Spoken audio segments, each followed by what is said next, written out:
Hello everyone out there in YouTube land, D here, back with the next part in this series in which I read aloud the storybook Unbirthday, A Twisted Tale.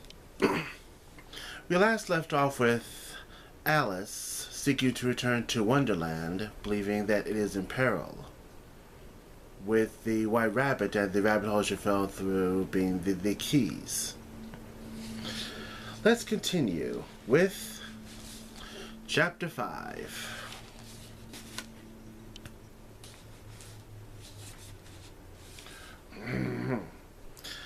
She fell, dragged down deep by her petticoats and crinolines and stockings and shoes, arms and legs tangling among the reeds and rushes and pointy, sticky things that tried to grab and drown her.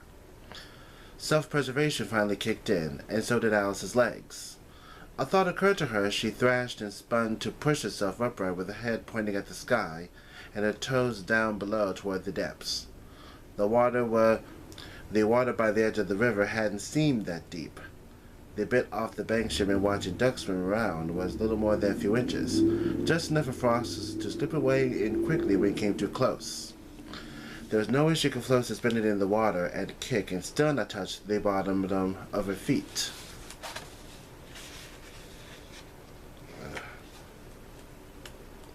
Give me a second here. There. And yet she felt the empty weight of limitless liquid, an ocean of it, in every direction. She hung for one unbreathing moment in this place before propelling herself reluctantly to the surface.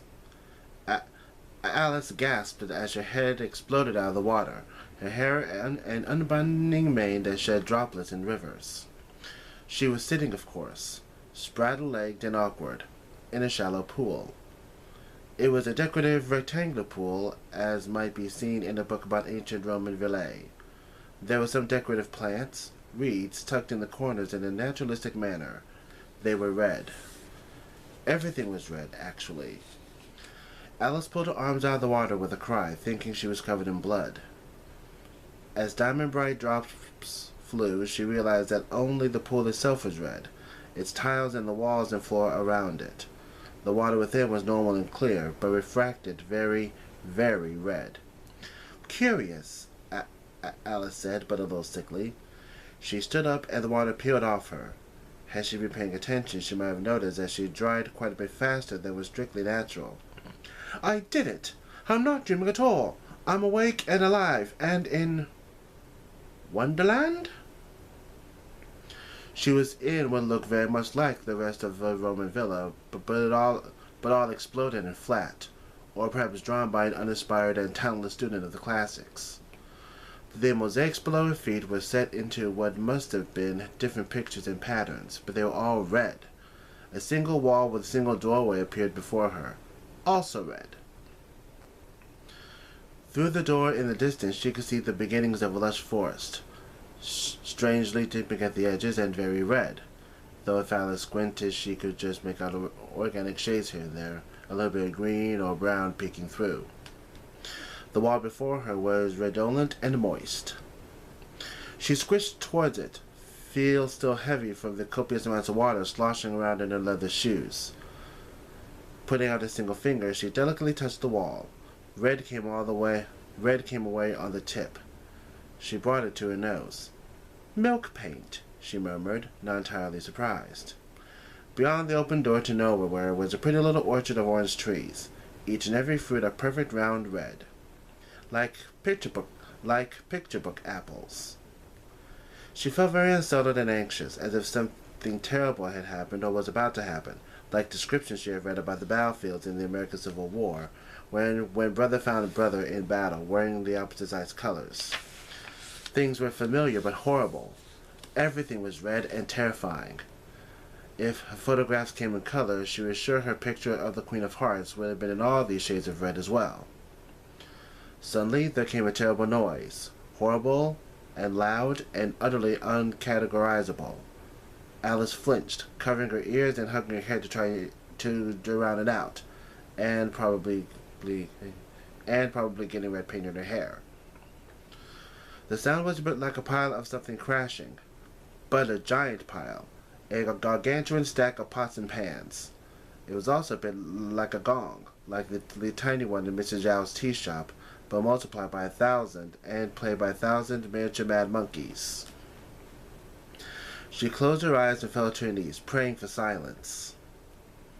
Eventually, the noise stopped and the echoes faded.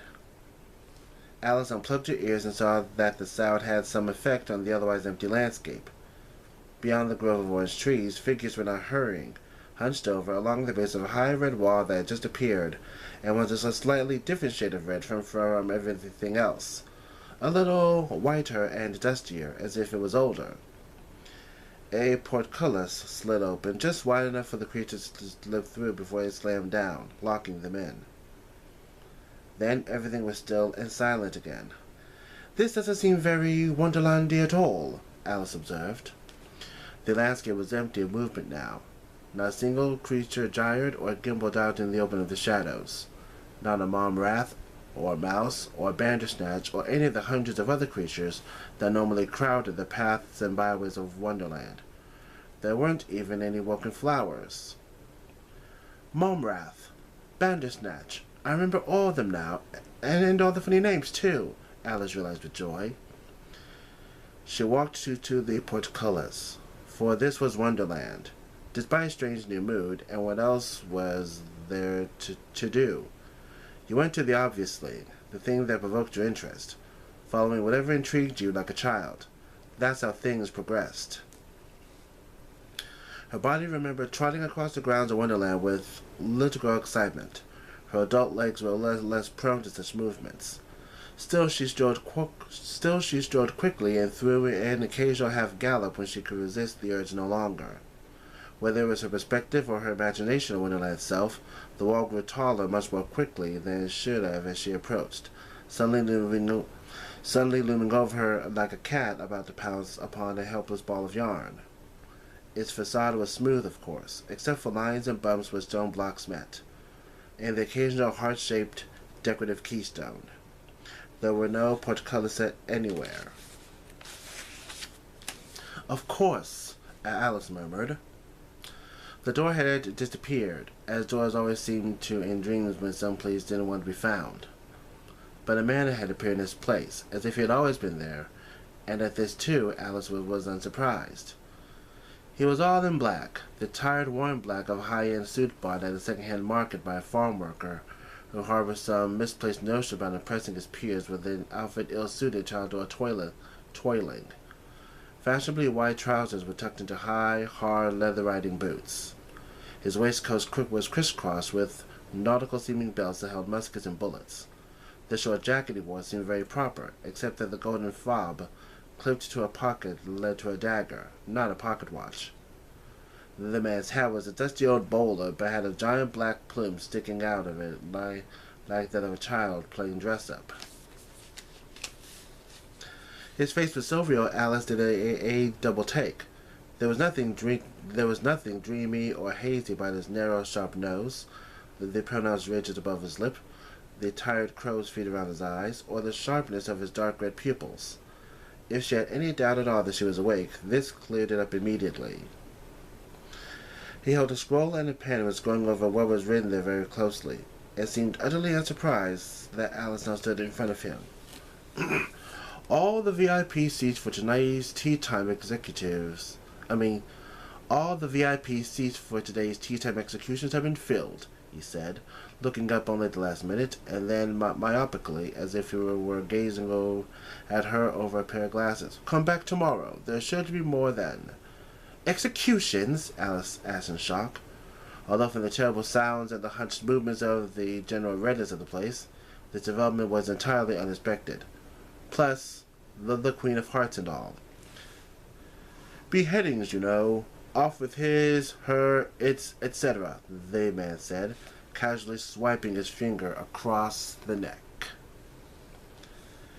"If you hadn't shown your patriotism yet this quarter, I suggest you appear post-haste for the standing room only section. There's a waiting list that opens up at 13:30. I beg your pardon. I feel I'm a bit confused. May we begin again? I am Alice." She performed the tiniest curtsy, feeling like a child again. "And who might you be?" "I'm the knave of accounts," the man responded with dry surprise. "The knave of—" Alice blinked. "But why?" "I know. Why I'm out here acting like an overglorified usher?" He agreed with a shake of his head. "Dashed useless waste of my skills. But on the other hand, I am also in charge of the schedule, so maybe it all makes sense. Speaking of which, you look like a VIP. Can I pencil you in for tomorrow?" "Oh no! No executions tomorrow. It's cricket day. The thumbs day after next?" Alice hated to disappoint. He seemed so eager. She was the only living thing within sight, very possibly the only one who ever actually took a moment to talk to him. They stand here all day, waiting. "I'm sorry, but who's to be executed today, if you don't mind me asking?" "Oh, let's see, that would be—" He rolled and unrolled the scroll, lines of illuminated red hearts sliding in and out of the margins like a zoetrope. "Ah, yes, the Hatter, the Dodo, and the Dormouse. Quite an A-list lineup, if you ask me." "The Hatter? The Dormouse? The Dodo?" Alice cried. "To be killed? That's terrible." "That's very funny," the knave said, squinting at her again. "Most people, after I read off the name, say, 'What did they do?' It's treason, probably, if you want to know. That's usually the reason given." "But the king, or something, always intervenes," Alice protested. "No one is ever actually killed." "Yes, tell that to all the corpses swinging in the rose garden. As for the king, well, I don't suppose you're from around here, then, are you?"